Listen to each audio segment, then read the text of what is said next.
aca ndeysaan may leen final o yàlla aca diggante Double Diaglé Fambouda Sarr ndeysaan le 17 avril 2024 ici à Sangako ndeysaan mise bi 500 000 la diggante Double Diaglé ak ki nga xamante ne ndeysaan moom moo di Fambouda Bassoul aca ndeysaan i leyanu nge Fambouda Bassoul a inooru neke ndeysaan a maaf regel xaye à domicile a ñak maaga na demi-finale diggante Upaka Diamoundé ndeysaan a jootin na andoona yee ten refu Medina Sangako a fadiida finale oxa meen waaw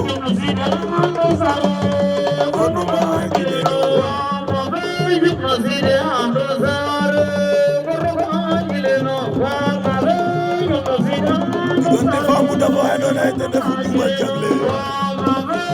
aca ndeysaan i mbege a wa 100% Mbulum TV aca Mariama Ndiaye borom Ndorong Log maag lay bege di la siyaar Mama Diali bege naa la siyaar naa la Mohamed Diaw maag lay bege Ablaye Ngom bege naa la siyaar naa la aca Seeku Jaare fate uma la maa ngi lay bege di la siyaar aca Bude Sarr borom Mbulum bege naa la siyaar naa la Bay Touré borom Njaanjaay Olof aca Seydou Diouf fate uma leen ndeysaan Ibrahima Kor borom Badudu bege naa la siyaar naa la Gara Mamadou Lamine Sarr maa ngi koy bege di ko siyaar aca Biram Faye bege naa la siyaar naa la Babacar Sow borom Amdalay maa ngi lay bege ale jom finale gegen bele roye nga Mavrel aca sama gaay combat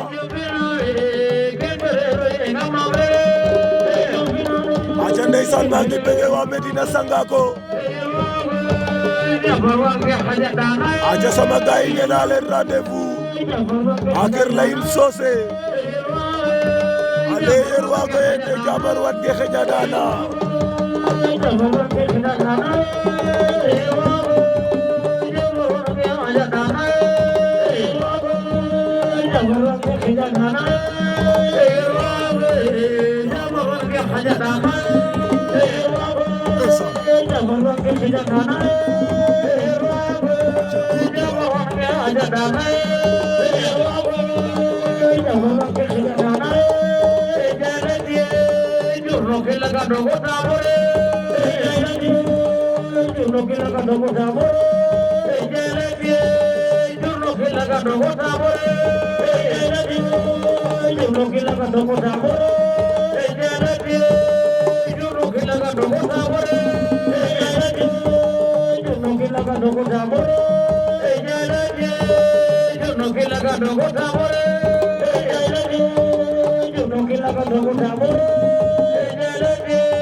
aca Boy Sène borom Njongon maa ngi lay siyaar aca di bege waa Njongon Njaag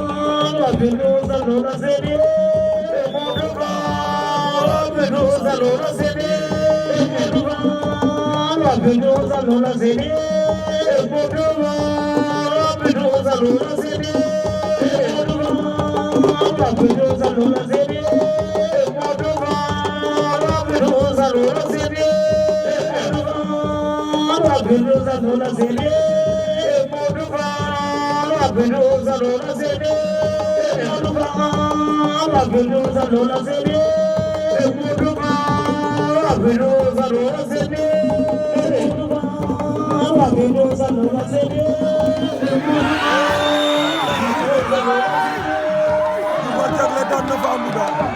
Double Diaglé ama fa Fambouda Sarr